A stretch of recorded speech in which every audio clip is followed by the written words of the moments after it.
Hello, good afternoon. Happy Saturday afternoon. Happy Sunday afternoon. I hope we're all having a good Sunday. I want to say thank you to everybody. We hit 3,000 subscribers in 5.5 weeks. That is incredible. I want to say thank you. It has been you. Thank you for the support. Thank you for sharing, commenting, liking. It's because you do all these things. That's why YouTube pushes the algorithm forward. So I want to say thank you again for all that you do for my channel and everything. Today I want to rant. I want to say again what I've been saying, and I also want to yap some people. So I jotted some things down so I will not forget.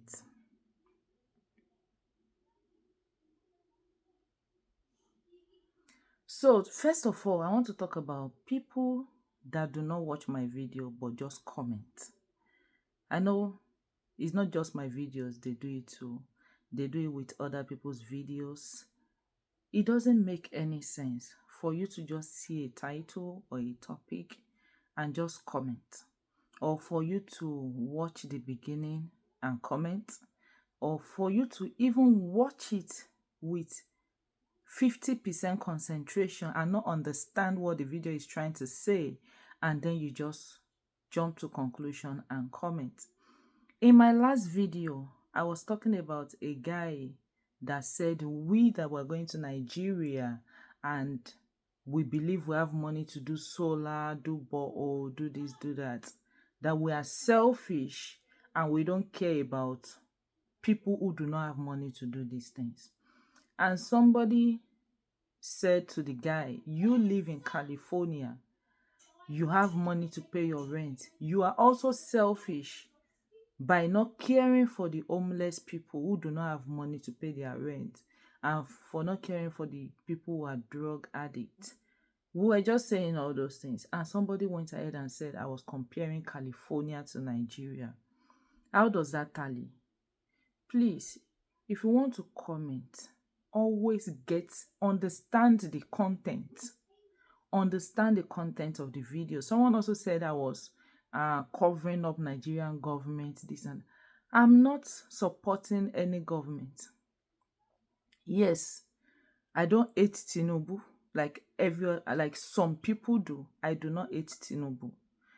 I want to believe he knows what he's doing, because Jonathan has been screaming since 2015.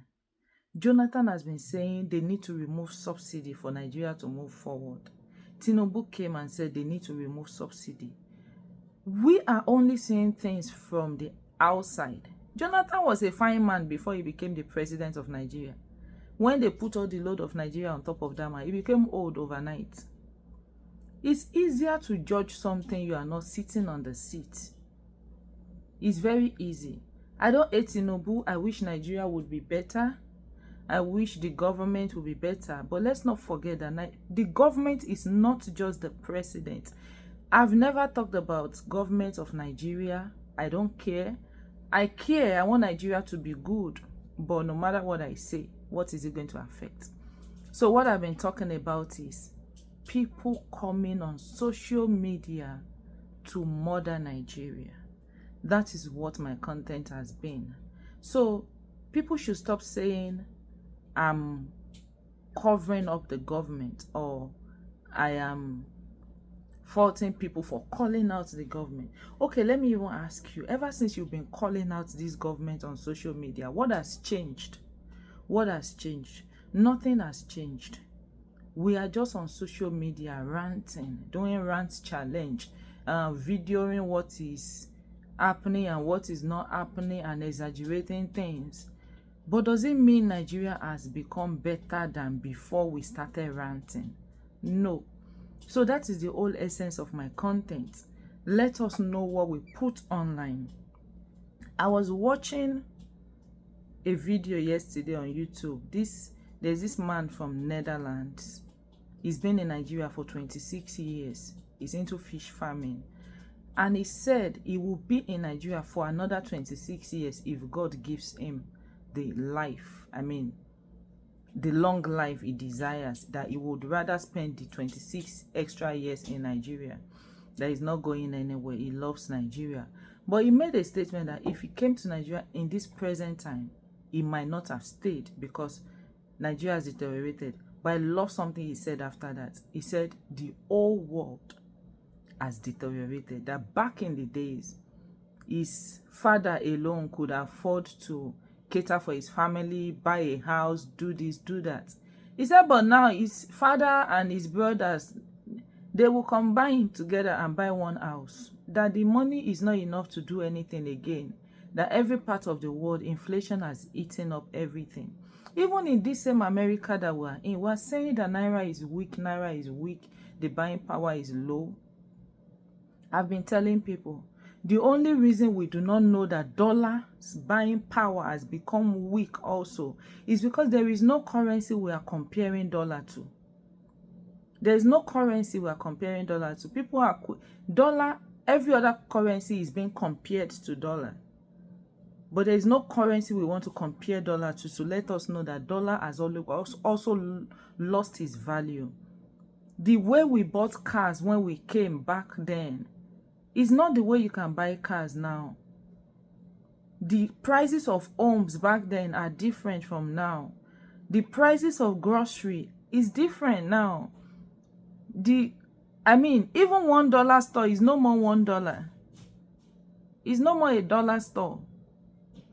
So why are we making it seem like Nigeria is the only country with weak currency? Every currency is losing value. And why? Inflation. COVID brought a great inflation into the world. So I'm not here. People say I carry Nigeria on my head. Yeah, it's my country. You don't expect me to carry any other country on my head. But at the same time, when you have seen other things and you know that it's not perfect anywhere, then you learn to cover your own imperfection.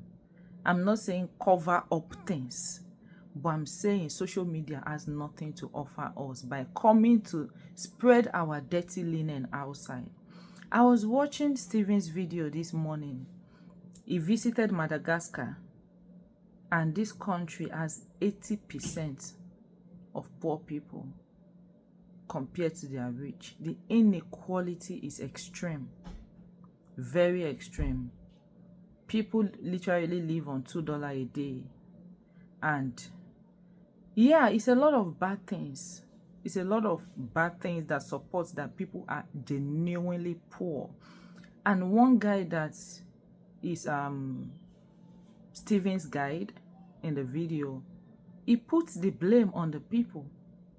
I'm sure if it was Nigeria, they will come for the guy's head. He put the blame on the people. He said the people put themselves in that situation because they've shown the government that the only thing they really want from the government is food. And the government is trying their best to give them food. If you see this country, they don't have roads. They don't have roads. You all need to go and watch that video. This is Stephen Ondoko. You need to see it and see what true poverty means and true suffering means. In my mommy's village, Agadama, Delta State, they have roads. They have road. There's third road that passes my mom's village that goes to Port Harcourt. I'm talking about village. There's road, there's electricity. The electricity was very good. Let me use the word was. Because the last time I was in that village was long time ago when I was in JSS2. So I want to read some comments from Steven's video. One person said this video could pass for most African countries. Listen to the word most African countries. The experiences of our people are largely the same throughout Africa. For example, the women breaking stones, because in that video, they were breaking stones manually with hammer to make granite for construction companies. These people manually break the stones with hammer. I've never seen that in my life. But people say it happens in Jos, in some areas in Jos. But I was thinking they are blasting equipments that they use. So, for example, with the women breaking stones, what is what you will see in streets of Jos, Nigeria. The African people desperately need a new generation of leaders that can change their narrative. Sadly, this doesn't look like something happening soon. That is somebody's comment that really got my attention. That what we saw in Madagascar is happening everywhere. Nigeria, South Africa, Kenya, whatever. The hardship is real. Every time you go and people say, oh, if you see Kenya, it's so beautiful, they are showing you the beautiful part of Kenya. Some people will come to Nigeria for tourism and they will say, oh, if you see Nigeria, it's so beautiful. They are showing you the beautiful part of Nigeria. If you see Rwanda, it's so beautiful. They are showing you the beautiful part of Rwanda. Any African country, this was what I said in my last video, that we're comparing Nigeria to the West, forgetting that Nigeria is in Africa. I'm not saying that because we're Africa, we deserve to suffer. That's not what I'm saying. What I'm saying is we should stop painting Nigeria like hell. That is what I'm saying. That we should stop painting Nigeria like hell. This is why people that want to run away from the West to Africa, they don't choose Nigeria because of how we paint Nigeria. They don't choose Nigeria. They would rather choose Kenya. It's a lot of white people in Kenya. It's a lot of diasporans in Ghana, because these countries don't come out to talk about their bad part. So somebody said, I am from Chad and I've lived in Madagascar for over a year. I recognize many of the places shown in this video. My wife, with whom I have a daughter in Madagascar, I have been away from her for almost a year and hope to reunite with her soon.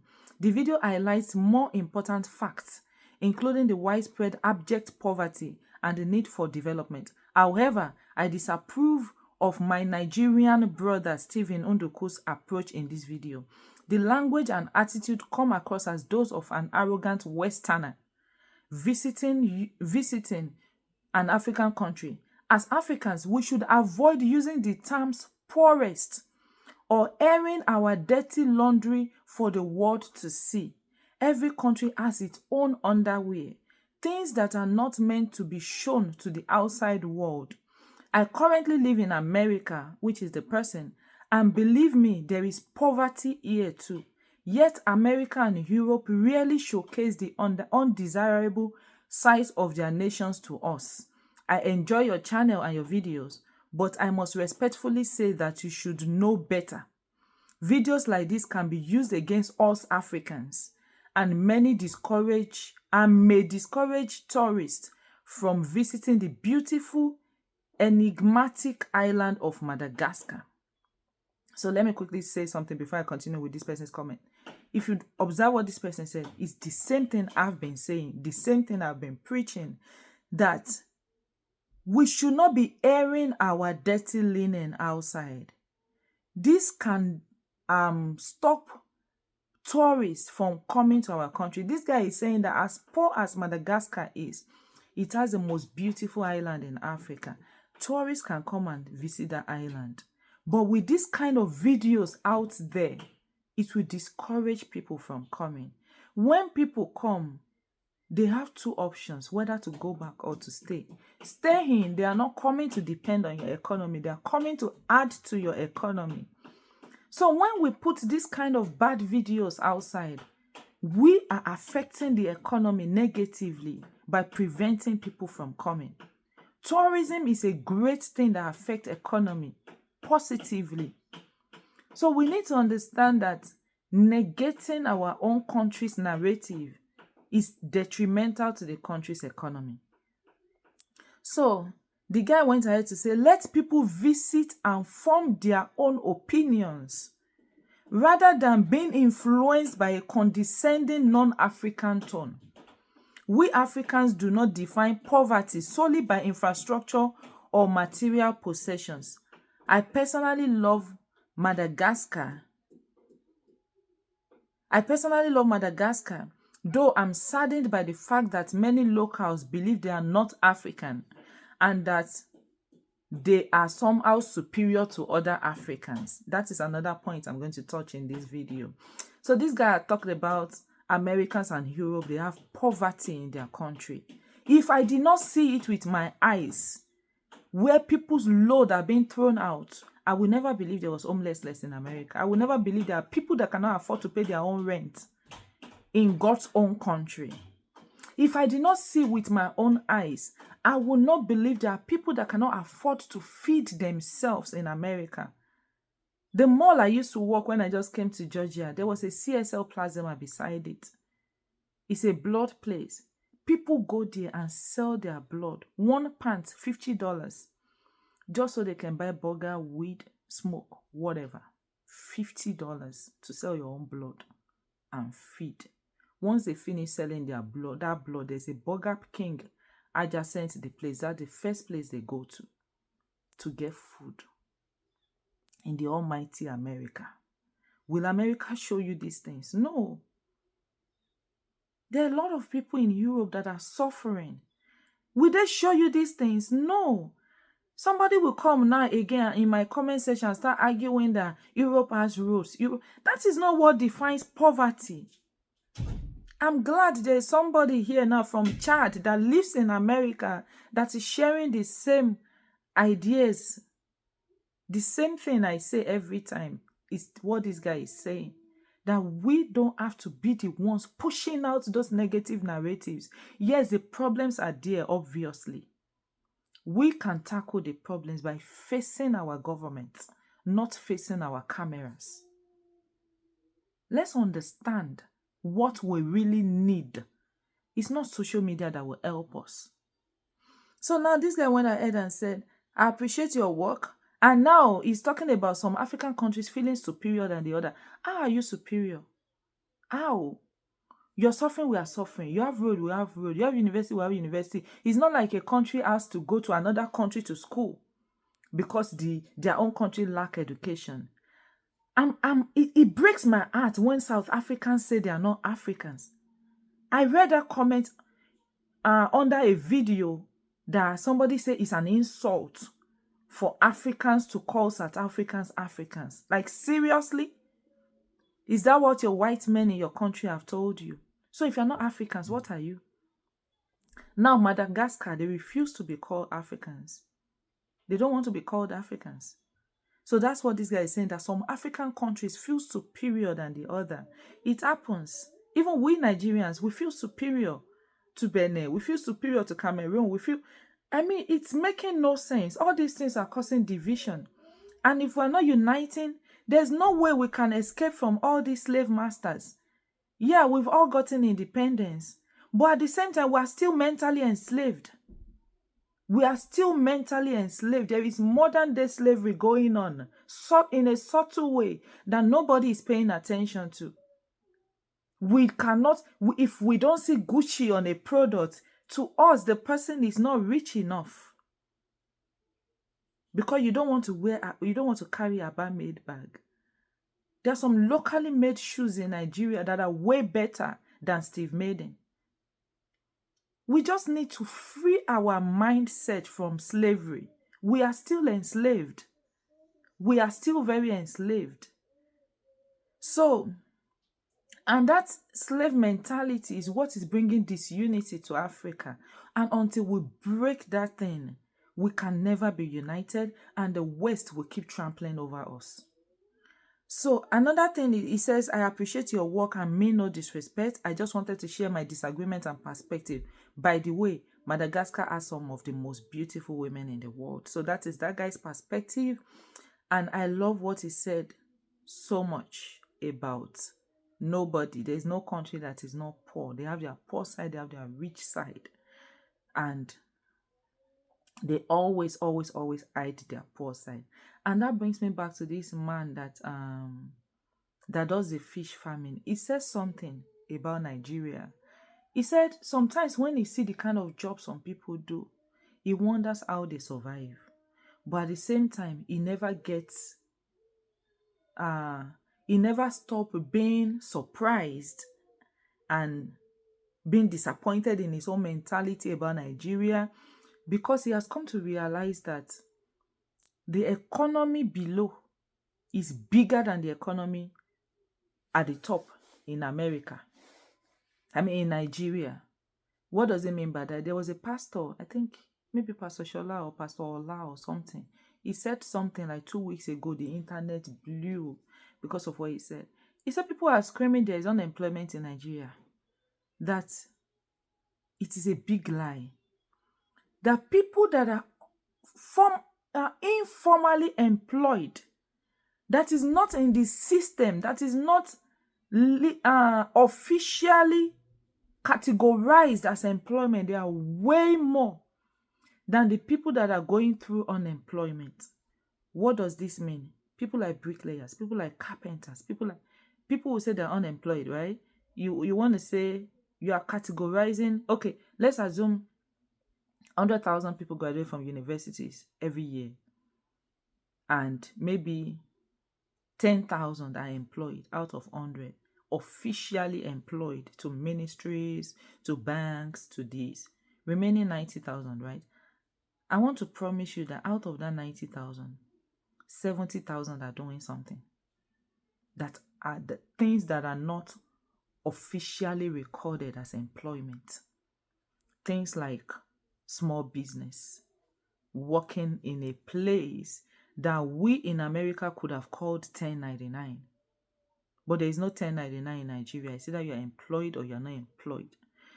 So I was surprised for this man from Holland, Netherlands, to say the economy at the bottom is larger than the economy at the top. Things that are not accounted for, things that are not officially in the system, that this is how much we make per day in Nigeria, or how much is being spent per day in Nigeria. It's way bigger. When that pastor said it 2 weeks ago, they came for his head. If you see how people abused him, if you see how people cursed him out, that he doesn't, because he's taking tithes, he doesn't know how people are suffering, this and that. We are saying people are suffering, people are suffering, people are suffering, people are suffering. A lot of all these people pushing out the narrative of people suffering, they are not actually suffering. A lot of all these people. Take for instance, I was watching a Google's video this morning. A Google transferred 100,000 to street boys just for them to share because they were around his cars, hailing him and all that. And somebody commented in that video for a Google to help him with 5,000 naira that he wanted to pay for his son's school fees. I wanted to comment because I was so angry. But I'm like, let me just keep quiet. I have a YouTube channel. Let me not cause commotion here. If I didn't have a YouTube channel, I would have commented. Because I don't have any public interest to protect. I'm like, you have money to buy data, but you don't have 5,000 for your son's exam. Is that not madness? I mean, let's be using our head in Nigeria. A lot of all these people, they are just used to begging. They are just used to it. They just see it as a way of life. I have seen people that have built house from begging. You have money to buy data. All of us have this information as of how data has gone up by 50%. 20,000 data is now selling for 30,000. 5,000 data is now selling for 8,000. You have money to buy data, but you don't have 5,000 for your son's school fees. What a misplaced priority. And now somebody is going to read that comment and pick on Nigerian government. Why don't you pick on that person? So that's that. Let me not talk too much about all of that. So I want to go back to something. I've talked about saving the video, blah, blah, blah. Now I want to talk about we in diaspora. We need to do better when it comes to sending people on errands and compensating them for their time and even their transportation. You don't expect somebody to leave what they are doing and go somewhere for you, and you just tell them thank you. If you have been doing things for that person before that errand, that is okay. But if it's somebody you didn't know from Adam, or even a family member that you do not contribute to their well-being, you don't have a right to just use them like that. You don't have any right to just use them like that. You know, ever since I started my YouTube channel Firstly, I used someone's farm as an example. I use my farm as an example. Then recently, I used my real estate as an example. When I used my real estate as an example, it was not my intention to advertise. I'm still going to advertise my real estate, but somebody has been telling me, can we see your farm? I said, when I get to Nigeria, I'm going to showcase my farm. I'm going to showcase the farm I consulted for. I'm going to showcase my own farm too. Then I've not started talking about my real estate. And of course, I'm going to showcase my real estate when I get to Nigeria. Definitely, absolutely. I'm going to showcase it. I'm going to showcase our office. I'm going to showcase other businesses that we have, because at Kobokis, we have more than one business. We have the real estate, we have the farm, we have the home services. We're adding staffing to our business because I realized that it's a need. And since we already have home services, we can as well just add the corporate staffing. So I know when I mentioned the real estate, people have been contacting me. I appreciate those people that have contacted me. I understand that sometimes when you contact, you're not yet ready, and you just want to have some information for when you are ready. It is very understandable. So maybe you don't also have the idea of the location. It's understandable. Of course, when I get to Nigeria, I'm going to make a video, show everything.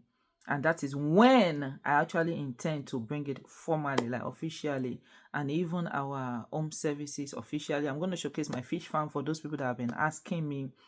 And the farm that I consulted for, I'm going to show it for people to see, because I mentioned the person is going to be making 3 times their salary in America in that farm. The first question you should ask yourself is, if somebody is going to be making 3 times their salary in America, and I mentioned that the person has a good job in America, they work for United Health Group, so you should know they are not poor in America. So you should think that if somebody is going to be making, let's assume their salary is 6,000, just making an assumption now. I don't know their salary, and I don't want to go into that. Let's assume it's 6,000 and the person is making 3 times of that. You should think that for someone to be making that kind of profit in a month, there's a huge investment that has gone into that project. You cannot invest 5 million and expect a profit of 20 million. That is more than Ponzi. That is no more business. There's no business that is going to give you 150% in return. Read my lips. There is no business that will give you 150% in return, ROI. It's not possible. Somebody emailed me when they heard about the farm that will be giving a good salary earner in America times 3 of their salary in Nigeria on a monthly basis. The person emailed me and said, oh, they have so plot of land. Can they use it for poultry farming? And they will also need a design. I said, and I responded that, yeah, they can use it for poultry farming, but the scale is going to be based on the size of their land. I have to see the survey plan. I have to see the survey plan and advice based on the survey plan. Plus, the design is not going to be free. You will not believe that the person did not reply me again. What were you expecting? I should just give you a free design? It's not possible. My mom spent money to send me to school. I went to one of the best schools in Nigeria, Obafemi Awolowo University. I spent 5 years studying building. I spent years in Lagos studying on the job, learning on the job. I came to America. I'm still doing my career. I'm going to go back to Nigeria and go into my career full time. I have a design team I work with. They get paid for every design they do. So I should just carry somebody's design and dash you. It's not possible. It's not possible. So I just want to put this out that when you're contacting me, be ready to spend money. I've never charged anybody for consultation. I try as much as possible to attend to everybody that emails me. Everybody can attest to that. If you email me, I'm going to answer you no matter how long it takes. I'm going to reply you. The thread is going to continue for as long as it needs. But please, I am busy too. I have things I'm doing. If you know you're not ready for business, don't email me. Whether for my estate, whether for your personal business. I've seen people that have contacted me for land, 1 acre, for their own business. They are planning.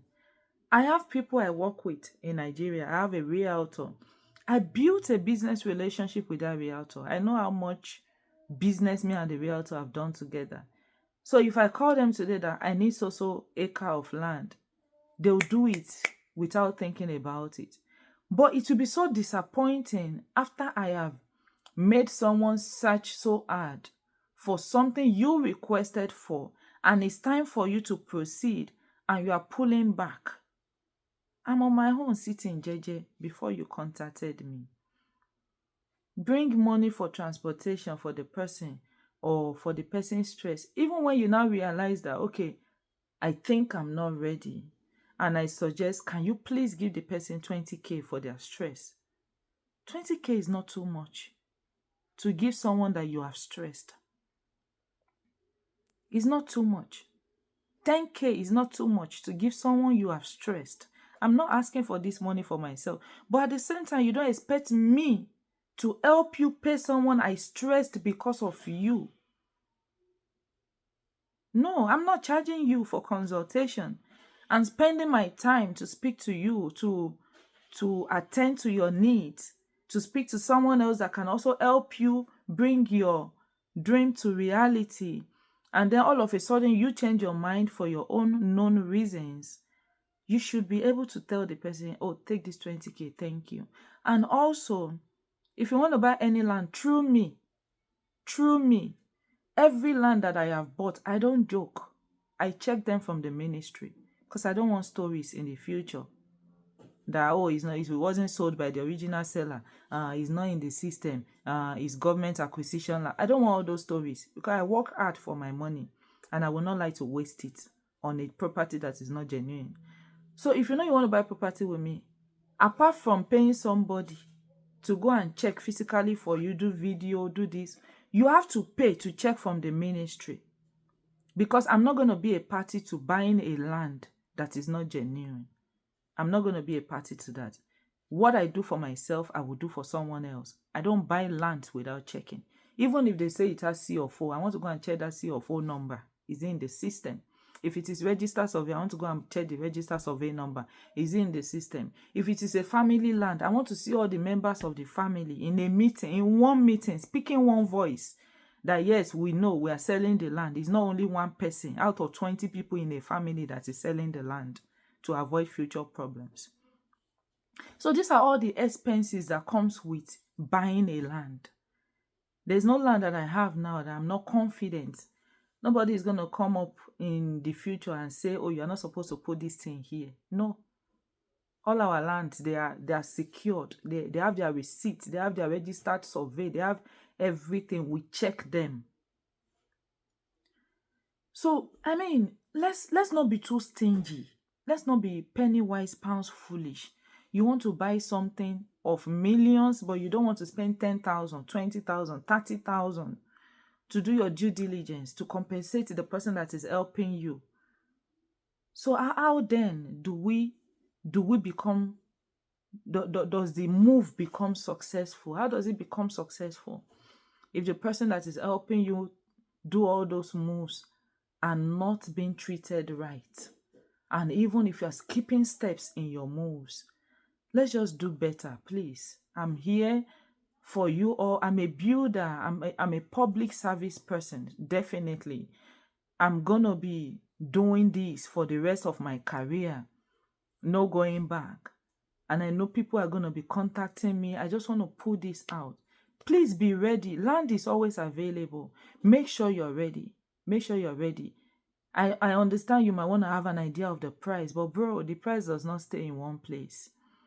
You might ask for a land price today, and in the next 2 months, it has added another 1 or 2 million. It's you that will have a budget.